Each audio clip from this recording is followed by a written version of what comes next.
On peut démarrer.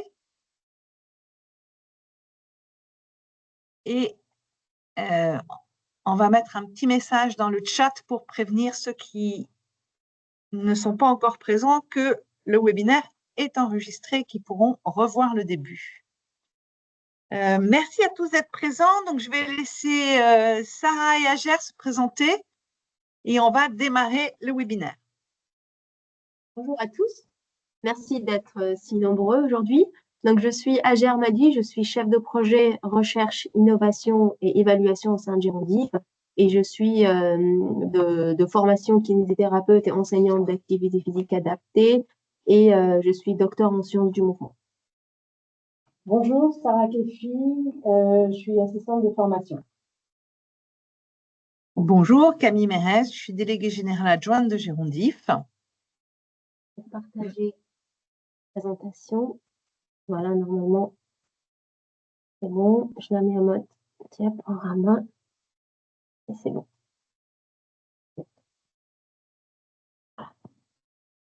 C'est parti. Donc, je laisse la parole. On va rapidement vous présenter Girondif. Peut-être que certains d'entre vous ne le connaissent pas. Ensuite, on aura bien évidemment le gros de cette partie, ça va être la présentation de l'appel à candidature équipement scientifique. On vous présentera des exemples de projets cofinancés lors de la 4e édition. Et puis, évidemment, on répondra à vos questions. C'est le moment ou jamais de préparer vos questions. Alors, bonjour. Bonjour. Alors, on a démarré, ça y est. Donc, le Gérontopôle d'Île-de-France, Gérondif, a été créé en 2016 afin d'accompagner et de fédérer l'ensemble des acteurs du secteur de la gérontologie et de la gériatrie.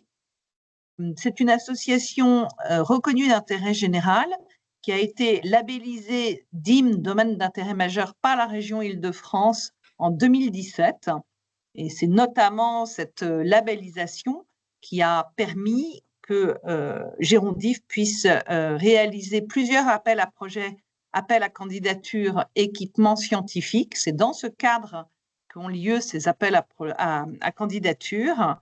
Nous en sommes à la 5e vague, on va en parler après. On a été aussi labellisé site européen de référence pour le vieillissement actif et en bonne santé. Ce label a été délivré par la Commission européenne. Enfin, on est un organisme de formation Calliope. Actuellement, on mène plus de 60 projets en parallèle et vous allez voir, on a différents champs d'action que sont la recherche, donc avec un pôle de recherche clinique, un pôle de recherche sciences humaines et sociales, et puis on a un pôle spécifique pour la formation, comme je le disais, on est labellisé Calliope, et on a un pôle innovation dont fait partie Ager, innovation aussi bien organisationnelle que technologique. On évalue les nouvelles organisations, on évalue les nouvelles technologies. C'est dans ce cadre-là qu'a lieu cet appel à candidature. Le Gérontopôle d'Île-de-France est aussi porteur du Living Lab mobile de Girondif. Ce Living Lab mobile regroupe à ce jour 50 gérontechnologies qui ont été en partie financées grâce à l'aide accordée par la région Île-de-France. Et l'ensemble de ces technologies sont à votre disposition si vous voulez les tester in situ. On peut ensemble regarder les technologies, les choisir avec vous et vous pouvez les tester ensuite dans vos établissements afin qu'elles soient évaluées auprès des professionnels qui les testent ou auprès des personnes, des résidents ou des habitants de votre structure pour qu'on puisse avoir des retours d'évaluation.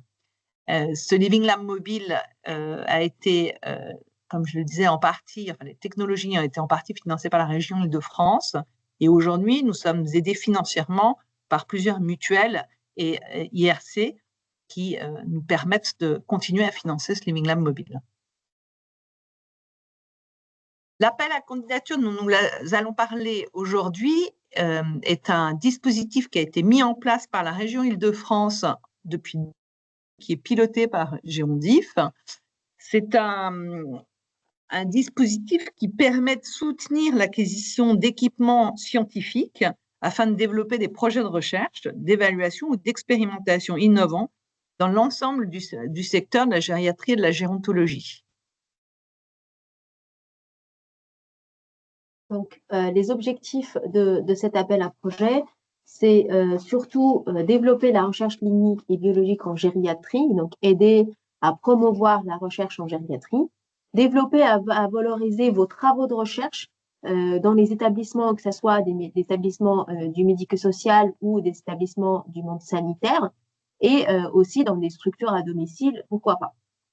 Aussi, le troisième objectif de cet appel à candidature, c'est aider à développer et à évaluer les nouveaux systèmes d'organisation et de parcours de soins, c'est-à-dire toute innovation, qu'elle soit dans le parcours de soins des personnes âgées ou dans l'organisation des soins de la personne âgée, toute évaluation de ça, elle peut rentrer dans cet appel à candidature et on reviendra tout à l'heure dans les critères d'éligibilité.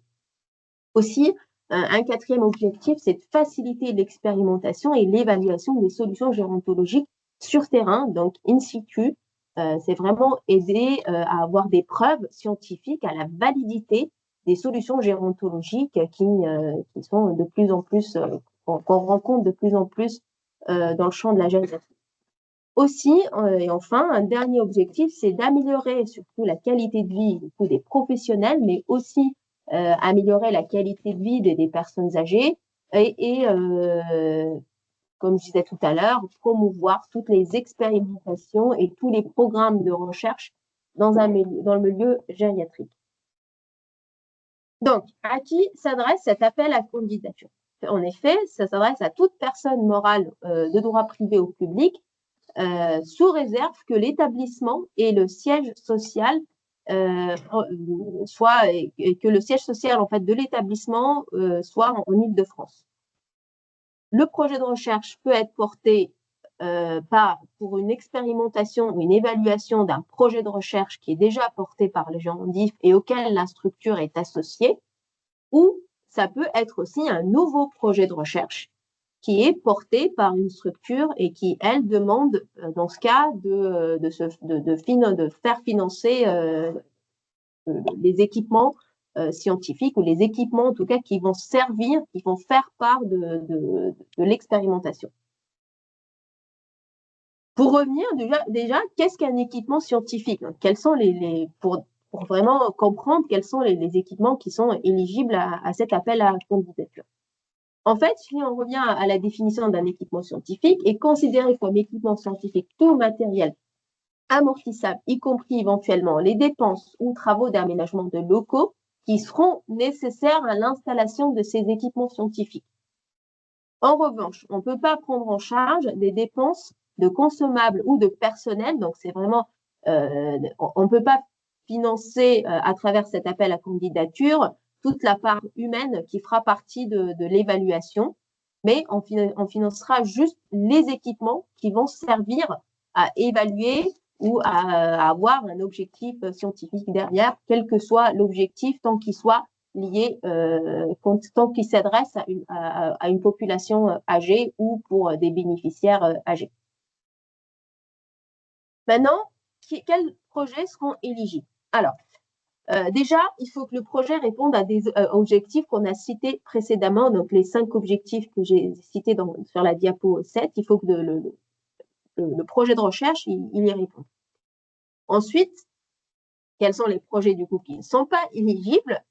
C'est tout type de projets qui vont financer des achats immobiliers ou des travaux d'aménagement qui ne font pas partie du programme de la recherche ou qui vont pas être directement liés à la mesure d'impact de l'expérimentation.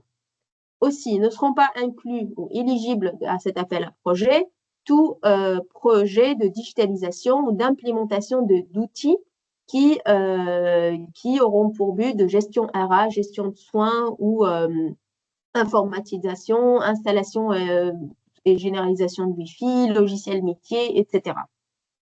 Aussi, ne seront pas éligibles les projets qui seront déposés et qui incluent d'autres bénéficiaires autres que les personnes âgées. Donc, des personnes porteuses de d'autres types de handicaps physiques ou psychiques, mais qui ne sont pas âgées. Aussi, tout équipement qui n'est pas adapté à une population âgée, bien sûr, et les équipements qui sont destinés à des établissements non franciliens. Donc, l'établissement porteur ne sera pas en Île-de-France. Sarah va prendre vos questions et on y répondra tout à l'heure au fur et à mesure. Je laisse Camille compléter sur le taux de financement. Alors, on arrive à la partie financière. Cet appel à candidature est donc une aide à l'équipement. Donc, il y a une part qui est financée par la région Île-de-France qui est de 66% des dépenses hors taxes. Donc, il faut que les structures qui candidatent attestent d'un cofinancement de 34% hors taxe de l'équipement, de la dépense, plus la TVA. Voilà, donc, comme vous le voyez sur le schéma qui est sur cette diapo, 66% du coût hors taxe est pris en charge. Il me reste 34% du coût en charge, plus la TVA à financer. Et le financeur, le cofinanceur, peut être soit la structure elle-même, celle qui fait la demande d'équipement scientifique, soit le groupe auquel elle appartient, soit d'autres cofinanceurs externes. Et ces cofinanceurs peuvent être de la région de France ou hors de la région de France.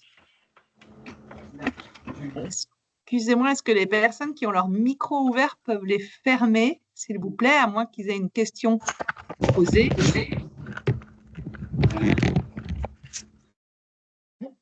Merci beaucoup. Voilà, on reviendra sur ces questions de cofinancement, bien évidemment, si vous avez des questions. Mais il faut bien avoir en tête que, d'une part, le cofinancement doit être attesté dans le dossier de candidature et qu'il correspond donc à 66% de financement de la part de la région et donc 34% hors taxe à financer, plus le coût de la TVA.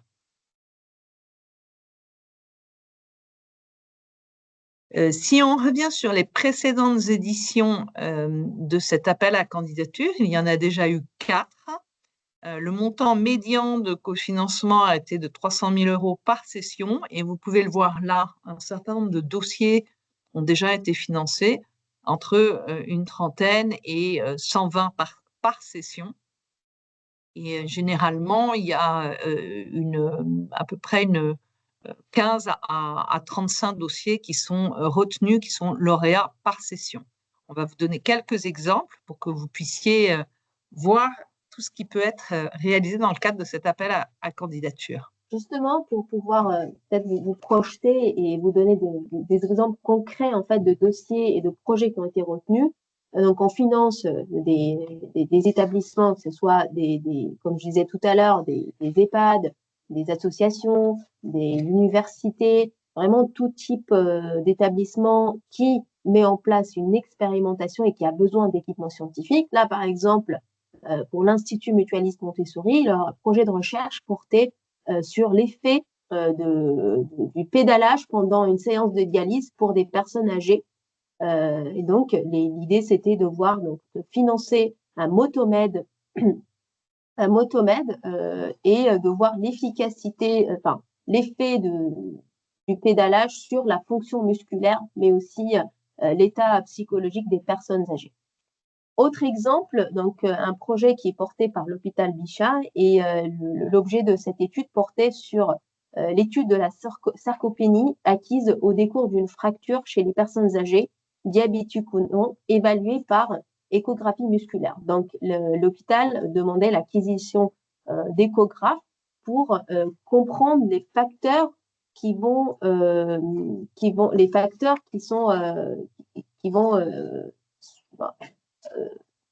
augmenter la sarcopénie chez les personnes âgées, en tout cas les facteurs quels sont les facteurs qui vont augmenter cette sarcopénie et les autres facteurs qui sont moins qui sont moins présents chez les personnes qui vont développer de la sarcopénie. Autre exemple, c'est Delta7 qui a demandé l'acquisition d'un dispositif de réalité virtuelle pour étudier l'efficacité des séances de réalité virtuelle sur le bien-être des personnes âgées ayant des troubles neurocognitifs, donc des personnes qui étaient démentes, si je veux dire, bon, même si le terme ne s'emploie pas vraiment, sur leur capacité cognitive. Le dernier exemple, c'est celui c'est un projet qui est porté par Sorbonne Université qui avait pour objectif de développer et d'évaluer l'efficacité d'un dispositif diagnostique de la sarcopénie et du monitoring musculaire chez des personnes, encore une fois ici, qui viennent à la suite d'une fracture du col du fémur. Je laisse Sarah continuer sur le processus maintenant de candidature et quel est le process qu'il faut suivre au moment de déposer votre candidature. Alors, pour votre dossier de candidature, donc, le formulaire de candidature doit être complété et signé par le porteur de la demande de subvention, mais aussi par le représentant légal de la structure faisant la demande d'équipement. Les devis, il faut inclure aussi les devis ou les factures des équipements scientifiques. Les lettres d'engagement signées par le représentant légal de la structure qui fait la demande de subvention et du ou des cofinanceurs externes. Et bien sûr, un RIB de la structure si vous voulez percevoir la subvention. Alors, ensuite, donc, le formulaire de candidature doit comprendre l'intitulé de la demande d'équipement scientifique, le résumé de la demande d'équipement scientifique, donc à savoir les équipements demandés, le projet de recherche ou d'expérimentation associé, les objectifs et les impacts attendus.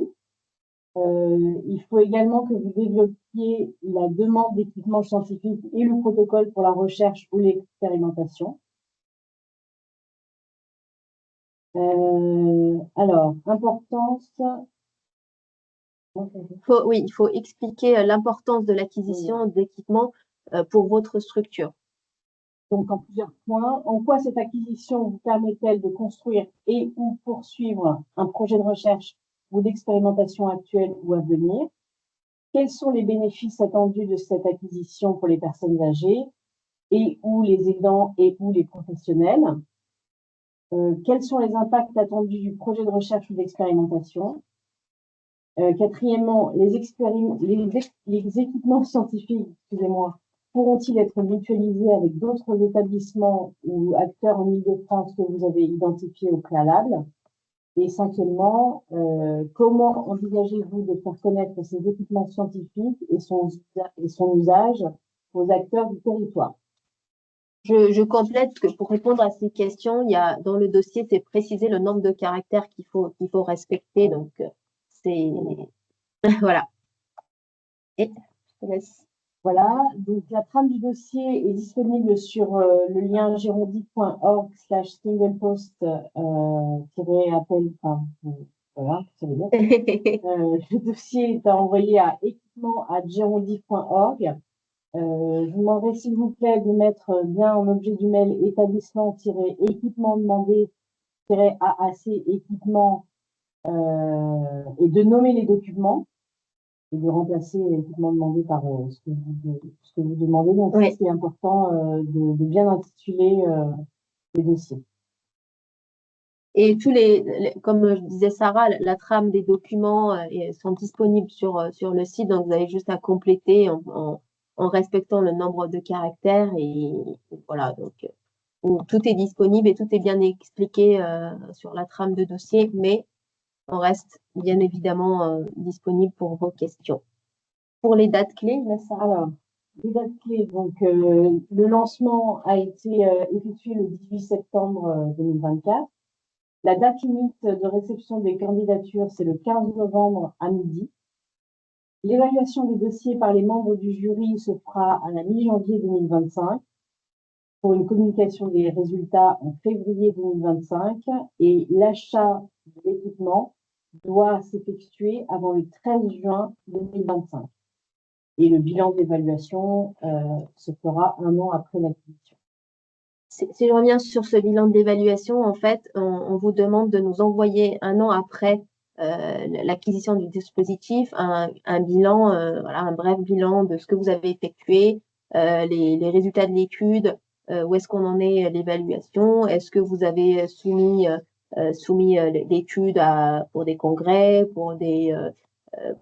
qu'il y a un article qui a été publié, etc. Donc vraiment, où est-ce que vous en êtes et quels sont les aboutissements de cette étude. Et on vous remercie et on reste à l'écoute de vos questions, sachant que Sarah va nous lire toutes vos questions sur le chat. Donc, Rebecca Haddad demande, le fournisseur de solutions peut-il être financeur industriel, par exemple? Le financeur? Le fournisseur de solutions peut-il être financeur? Oui, tout à fait. À partir du moment où il y a effectivement une attestation d'un cofinanceur, la demande est recevable.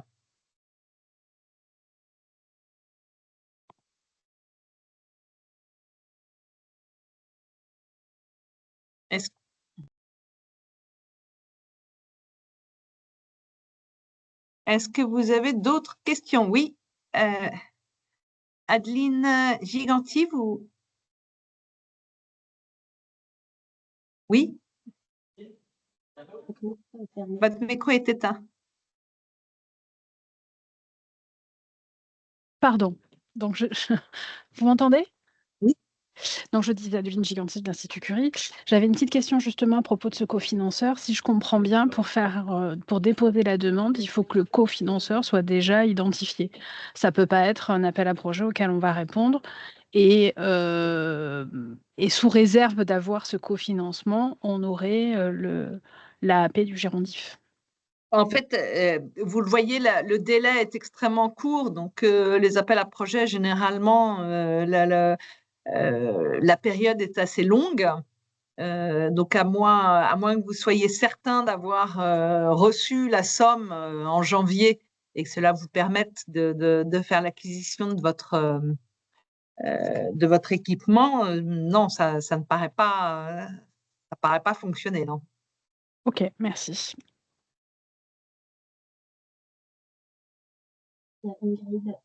Oui. Ingrid Félicité, oui, on vous écoute. Oui, bonjour. Je me pose une question par rapport. Alors, moi, je viens du domicile, UNA, Fédération d'associations et de services publics territoriaux aide à domicile, et de SIAD aussi. Je me pose une question par rapport à une idée d'adaptation, en tout cas d'un projet qu'on pourrait mener. Mais quelle est pour vous, et surtout par rapport au bilan, la définition en fait d'un équipement scientifique et une étude scientifique? Je vous donne exactement, on va dire, pour pouvoir avancer sur le sujet, l'idée potentielle.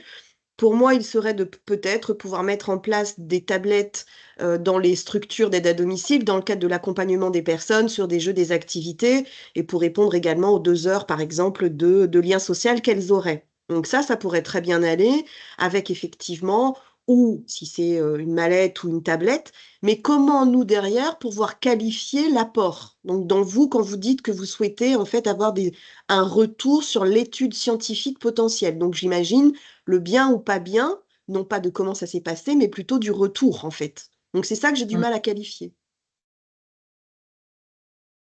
Vous voulez dire le projet scientifique que vous voulez Comment, associer à l'achat? Voilà, comment vous définissez ou les critères que vous définissez comme étant un projet scientifique? C'est-à-dire une démarche rigoureuse, scientifique, d'évaluation? Ça peut être une évaluation avant-après, une comparaison d'un dispositif par rapport à un autre, une comparaison avec le dispositif sans le dispositif, en suivant une démarche scientifique, c'est-à-dire avec une justification théorique de pourquoi vous mettez en place ça, et une hypothèse de recherche en disant, avec une vraie question de recherche, on se demande est-ce que tel ou tel outil technologique ou pas d'ailleurs, tel ou tel équipement pourrait ou pas améliorer la qualité de vie des personnes âgées. On se pose cette question. Pour y répondre, nous avons mis en place une étude avec une comparaison de l'efficacité de cet outil versus sans outil, avec un groupe contrôle, par exemple. Ça peut avec un groupe contrôle ou pas, d'ailleurs. Il y a bien des études qui peuvent être menées sans groupe contrôle et avec une évaluation, avec un questionnaire avant, en prenant par exemple le GIR des personnes âgées avant, après, ou un questionnaire d'autonomie avant, après, pour voir vraiment l'impact de cet équipement sur les personnes âgées, ou rien que pour comprendre par exemple les facteurs qui vont accélérer le vieillissement ou accélérer la sarcopenie.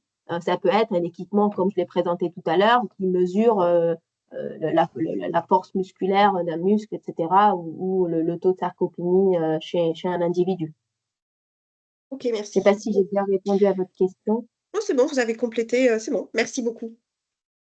Mais n'hésitez pas sinon à nous faire part de vraiment votre projet par mail.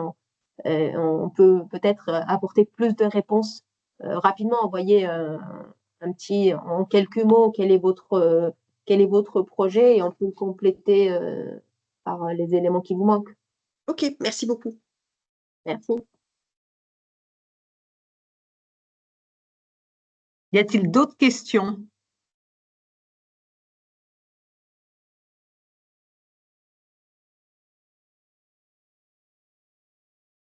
Apparemment, c'est clair pour tout le monde.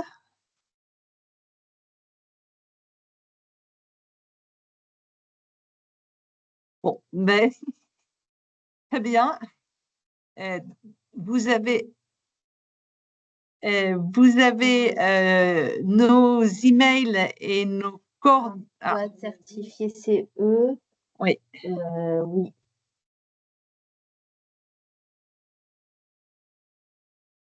C'est ça, Camille. Oui, oui, tout à fait.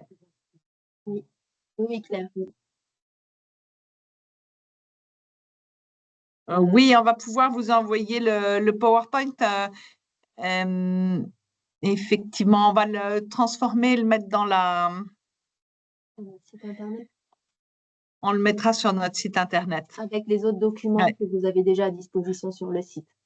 Tout à fait. Et comme on l'a indiqué tout à l'heure, la présentation a été enregistrée.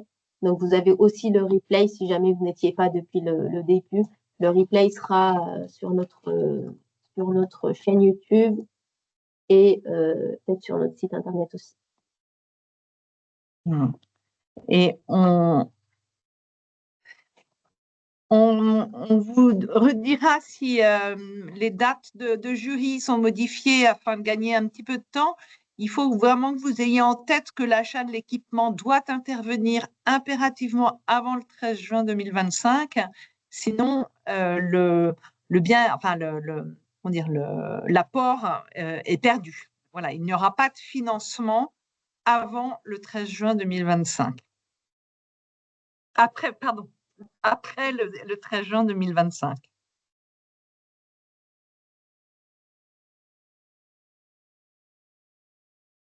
Voilà, bon, ben, très bien.